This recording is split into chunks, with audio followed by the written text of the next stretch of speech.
स्वामी समर्थ अध्याय 16वा। श्री गणेशाय नमः। भक्तजन तारणार्थ यतिरूपे श्री दत्त भुवरी प्रगट होत अक्कलकोटी वास केला। जे जे झाले त्यांचे भक्त त्यांत श्रेष्ठ स्वामी सुत ऐकता त्यांचे चरित्र महादोष जातील। प्रसिद्ध मुंबई शहरांत हरिभाऊ नामे विख्यात आनंदे होते नांदत निर्वाह करीत नौकरीने। कोकण प्रांती राजापूर तालुक्यांत इटिया गाव सुंदर हरिभाऊ तेथील राहणार जात मराठे तयांची ते खोत त्या गावाचे होते संपन्न पूर्वीचे त्याच गावी तयांचे माता बंधू राहती। मुंबईत तयांचे मित्र ब्राह्मण उपनाव पंडित ते करिता व्यापार त्यांत तोटा आला तयांसी। एके समयी पंडितांनी स्वामी कीर्ती ऐकिली कानी तेव्हा भाव धरुणी म्हणी नवस केला स्वामी ते। जरी 8 दिवसांत मी होईन कर्जमुक्त तरी दर्शनात्वरित अक्कलकोटी येईन। हरिभाऊ आणि त्यांचे मित्र अफूचा व्यापार करिता त्यांत आपणा नुकसान सत्य येईल असे वाटले।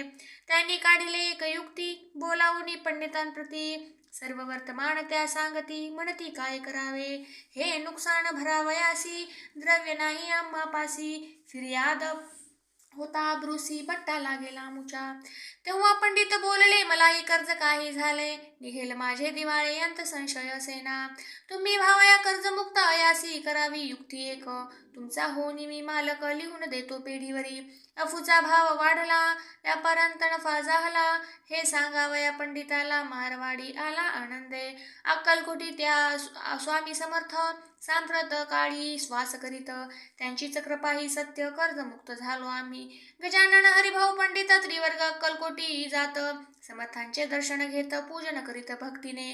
तेव्हा समर्थे तयांसी शिव राम मारुती ऐसी नामे दिदली त्रिवर्गांसी अनेक मंत्र दिदले। पंडिता राम म्हटले गजानना शिवनाम दिदले मारुती हरिभाऊ म्हटले तिघे केले एक रूप। मग समर्थे त्यावेळी त्रिवर्गाजवळ बोलाविले तिघांचे 3 श्लोक दिदले मंत्र म्हणून ते ऐका। श्लोक गुरुर ब्रह्मा गुरुर विष्णू गुरुर्देव महेश्वरा गुरुर साक्षात परब्रह्म तस्मै श्री गुरुवे नमः। ऐसा मंत्र हरिभाऊ ते दिदला असे समर्थे तेव्हा तयाच्या आनंदाते पारावार नसेची। दुसरा मंत्र गजाननाला तयावेळी श्रींनी दिदला तेव्हा तयाच्या मनाला आनंद झाला भूसाळ। श्लोक आकाशात पतित तोय यथा गच्छति सागरम सर्वदेव नमस्कारा केशव प्रती गच्छति। संतोषले त्याचे मन मग पंडिताजवळ घेऊन एक मंत्र उपदेशून केले पावन तया ते श्लोक। इदमेव शिव इदमेव शिवम इदमेव शिवम इदमेव शिवः। 300 रुपये तयांनी आणले होते मुंबईहुनी त्यांचे काय करावे म्हणून विचारिले समर्थांते। ऐसा प्रश्न ऐकोनी समर्थ बोलले त्या लागुनी त्यांच्या पादुका बनवून येथे आणाव्या सत्वर। काही दिवस गेल्यावरी त्रिवर्ग एके अवसरी उभे राहून जोडल्या करी आज्ञा मागती जावया। आज्ञा मिळतात यांसी आनंद आले मुंबईसी हरिभाऊच्या मानसी ध्यास लागला स्वामींचा। त्यात मलिंग पादुका 14 दिवसांपर्यंत देखा पायी वागवी भक्त सखा दिदल्या नाही कोणा ते। हरिभाऊ एके दिनी समर्था सन्निध येऊनी दर्शन घेऊन श्रीचरणी मस्तक त्यांनी ठेविले तो समर्थे त्यांप्रती घेऊन या मांडीवरती वरदहस्त सत्वरगती मस्तकी त्याचे ठेविला म्हणती तू माझा सूत झालासी आता निश्चित परिधान करी भगवे वस्त्र संसार देई सोडूनी। मग छाटी कफनी झोळी समर्थे तयांसी दिधली ती घेऊनी तयावेळी परिधान केली सत्वर।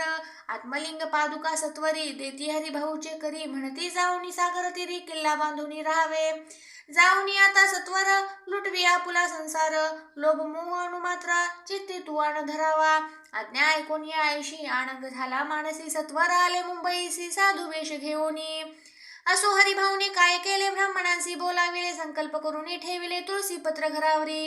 हरिभाऊ घर लुटविता तारणामे त्याची कांता ती करी बहुता कांता घेत उर बडोनी विनविते जोडूनी कर अध्यापी स्वस्त करा अंतर आपला हा विचार सोडून द्यावा प्राणप्रिया।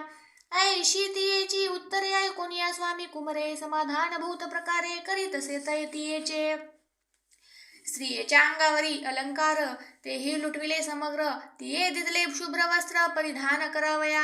आत्मलिंग समर्थे स्वामी सुता ते दिदले होते त्या पादुका स्वहस्ते मठा माझी स्थापिल्या कामाठीपुरांत त्या समयी मठ स्थापिला असे पाही हरिभाऊ होऊनी गोसावी मठा माझी राहिले. इति श्री स्वामी चरित्र सारामृत नाना प्राकृत कथा संमत सदा भाविक भक्त परिसोत षोडशोध्याय गोडहा. श्रीरस्तु शुभम भवतु.